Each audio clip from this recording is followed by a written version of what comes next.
So, bu dersi biraz değişiklik edeyim dedim bu videoya ve bu dersi İngilizce geçeceğim.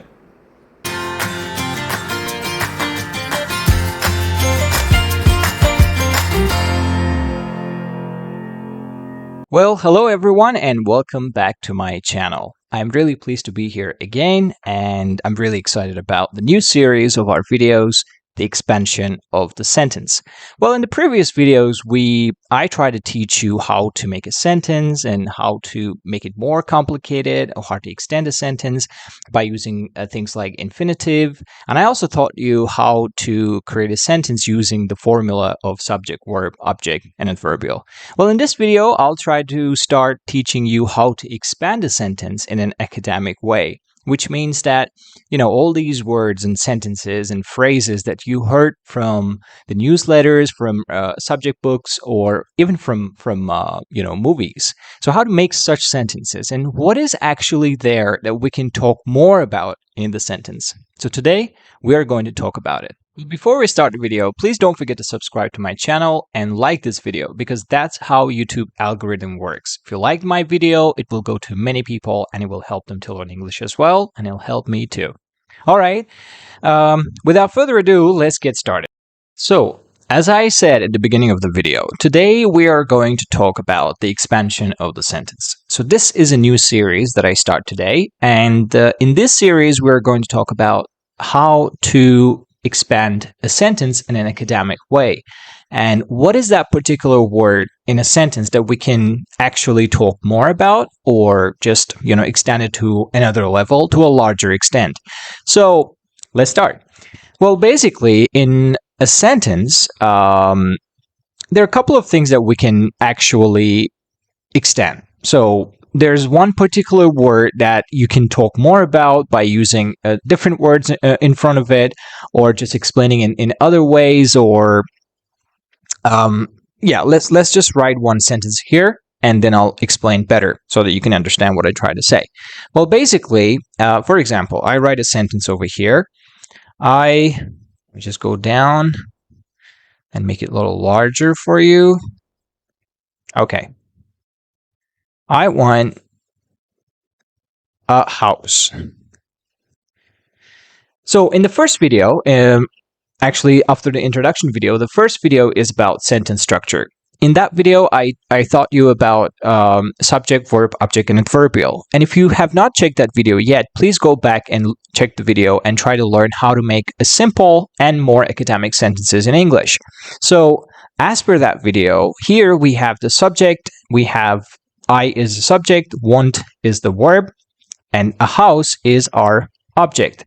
So in one sentence, there's only one particular word or words that you can actually extend, and that word is always a noun. Yes, in one sentence you can talk about a noun more than any other word in the sentence. So how can you talk about the noun? How can you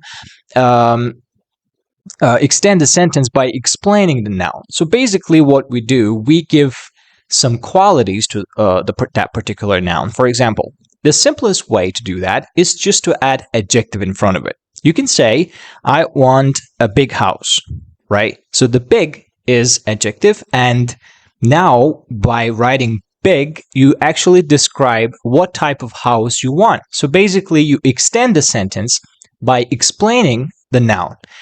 The adjective is actually the easiest way to expand and explain the noun in the sentence, but there are actually more academic and more complex ways to explain adjective in the noun, and actually two of them are verbs. In the last video, we actually talked about the infinitive. That was the last video about infinitive, and within infinitive sentences, I actually explained how to use infinitive in the sentence and what are the functions of infinitive. So basically, infinitive and its construction. By the way, if you don't know what I'm talking about, please go back and check the previous and the one before that videos. Infinitive in a sentence can be subject, can be object, and also can be a reason adverbial. And we actually learned how to do it. We actually learned how to make or use infinitive in the sentence as a subject, as an object, and as reason adverbial. Just like that, in the previous lessons, I also said that there are 4 different types of verbs, but we actually need 3 of them to expand a sentence. First was infinitive, the second one is P1, that's what we're going to talk about today, and the third one is P2, that's what we're going to talk about after P1. So this video is all about P1. So here I am going to explain what is P1, how to use it to expand a sentence or to explain a noun. Well, basically, in this material that I have prepared, as you can see, it's both in Azerbaijani and English, but today I'm going to explain this to you in English. So there are multiple ways to expand and beautify our sentence in order to make it seem longer and more academic. Well, not in all sentences that they use in newspaper, in subjects, or in movies that have only 2-3 words. Not every sentence is I want a house or I want a big house.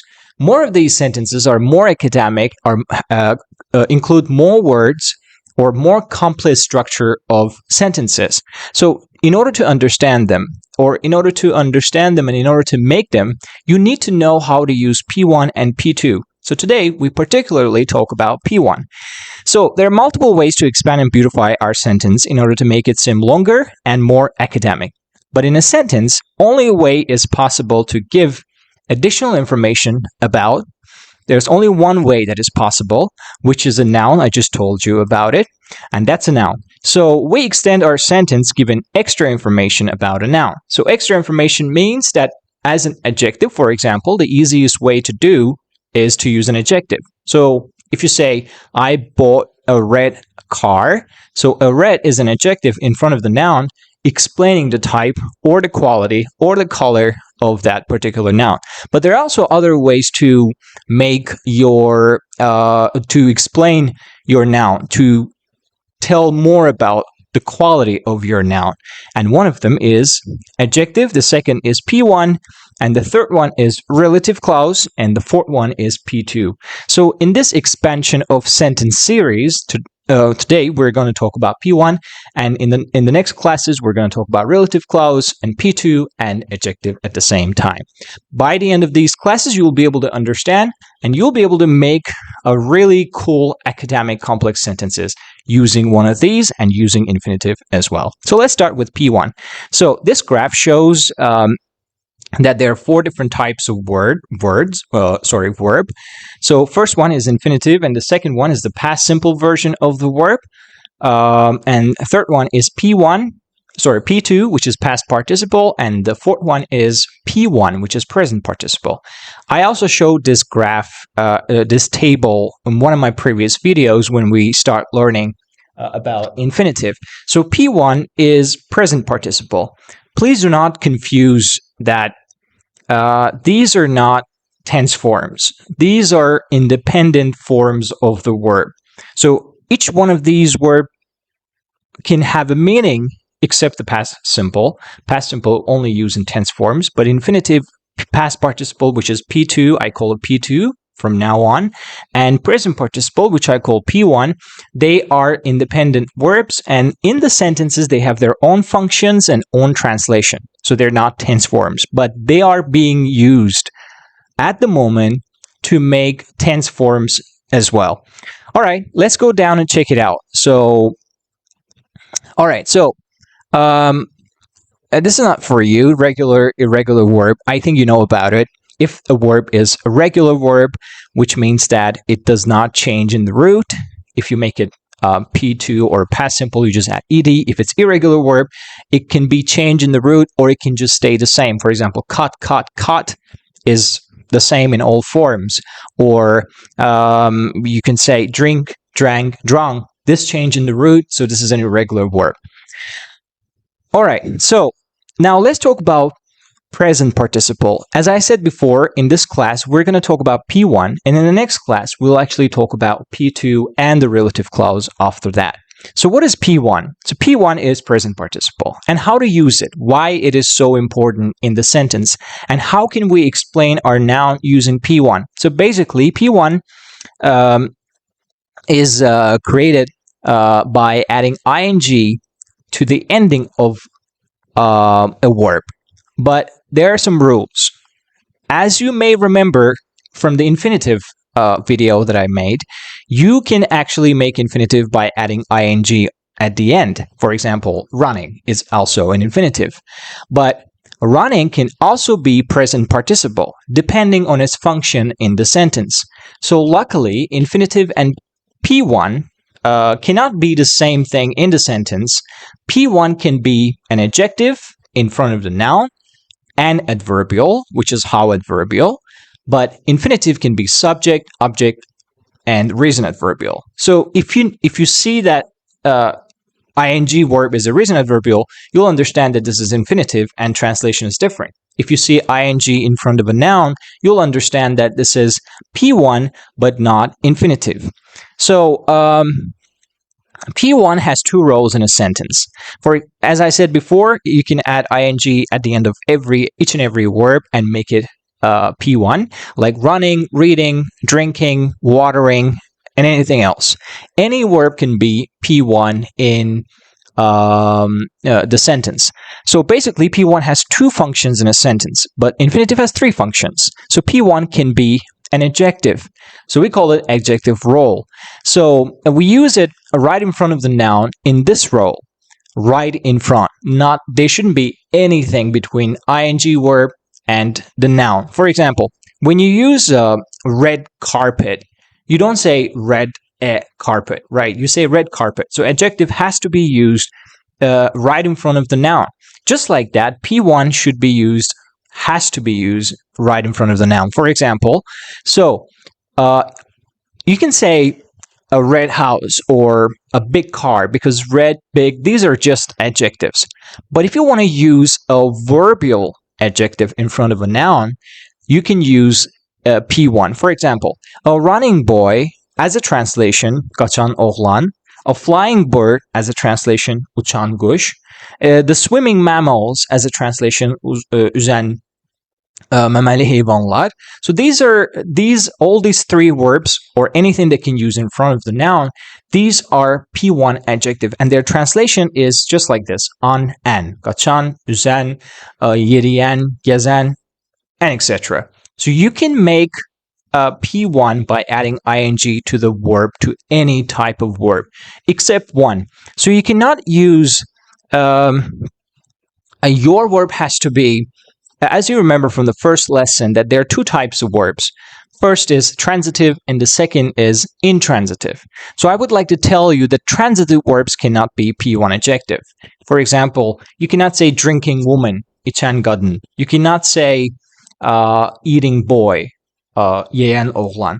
So bear in mind that you can use P1, you can make any type of verb P1 if they are irregular verb. Like run is an irregular verb because they don't ask the question what after them. For example, I run, and you cannot say I run what. You can say I run where, when, how, and why. But when it comes to the infinitive, then it's different, right? But as P1 in front of the noun, you can use only intransitive verbs, but not the transitive verbs. So as you can see, running, flying, and swimming, these are intransitive verbs, not the transitive verbs. Again, if you don't know what is transitive, what is intransitive, please go to check how to make sentences video. First video after the introduction, you will learn.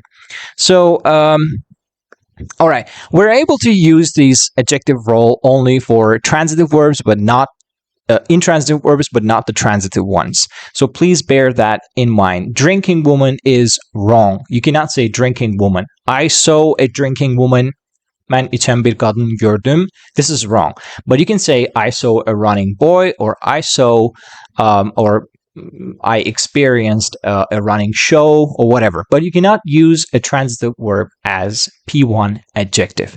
So P1 has two roles. First is adjective, and the second one is adverbial role, as you can see here. And the translation is arak, edek. So adverbial role is not used in front of the noun because this is not adjective. This is adverbial. There are four types of adverbial: where, when, how, why, which means that there are place adverbials, time adverbials, how, and reason or purpose adverbial. Again, if you don't know about these, please go back and check out the first video. I put the link in the description so that you can just go and find and learn what are these adverbials. So adverbial role as P1 is how adverbial. In this role is translated like arak, arek. For example, running in this role is not translated kaçan. It's translated like kaçarak. Or swimming is translated as an adverbial yüzerek, right? So, because it's an adverb, we can use it in 3 places in a sentence. So, let me just give you an example. How adverbial, as we know from our previous lessons, it just can be how adverbial and can be used in different places in a sentence. So, for example, running through the forest. Let's try to translate this phrase first. Running through the forest means meşenin içiyle kaçarak, right? Or spending all his money means bütün pulunu xərcləyərək. Remembering what his family did to him. O ailesinin ona nə etdiyini xatırlayarak. So, as you can see that ing verb, which is P1, is not used in front of a noun.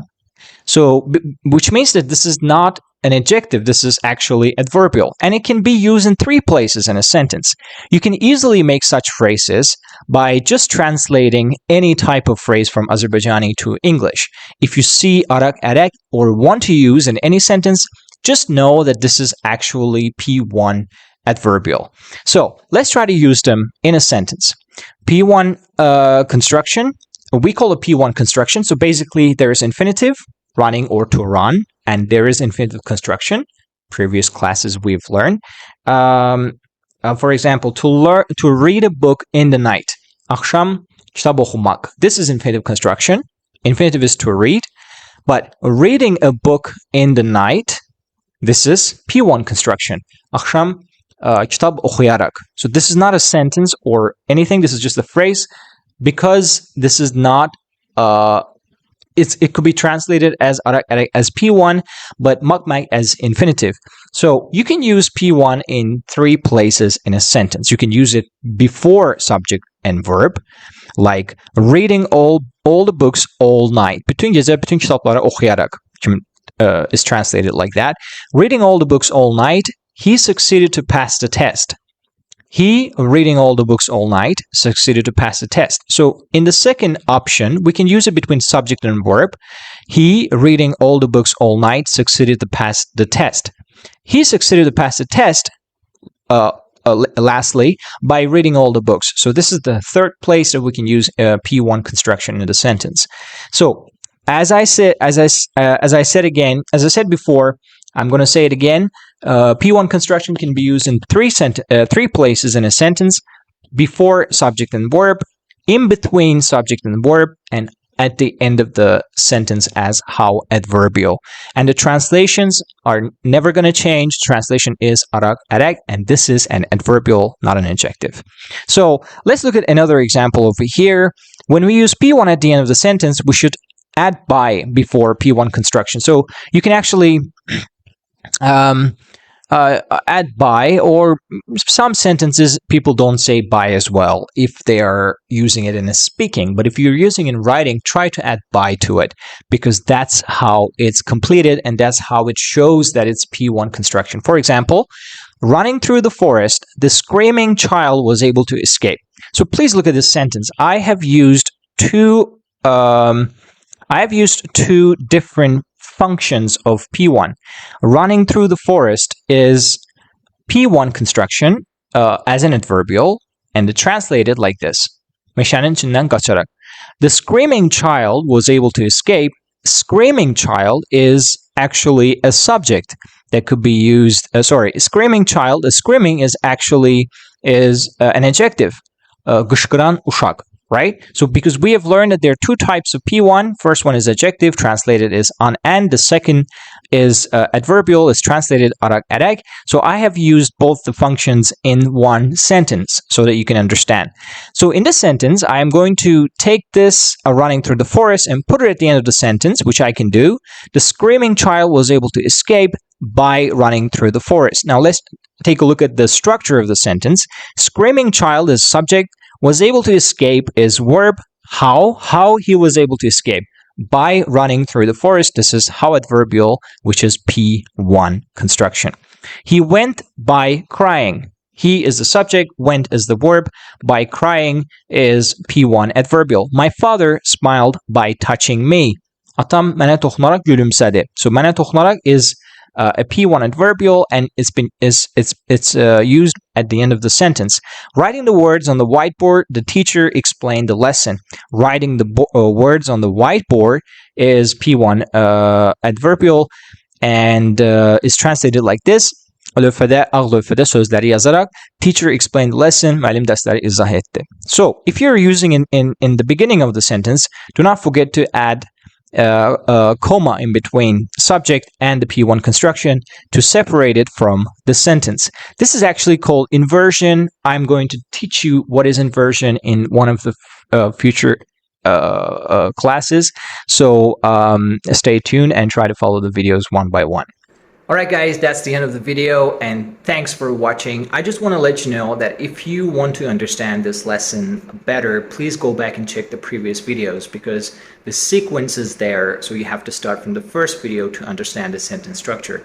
Otherwise, you can just ask questions in the comment section, and I'll be very pleased to answer your questions. By the way, and if you have not subscribed or liked the video yet, please go ahead and subscribe and like the video if you want to see more content like this. That also inspires me to make more videos every day to teach you guys and help you to learn this language. So that's all about it. I'll see you in the next video. Cheers.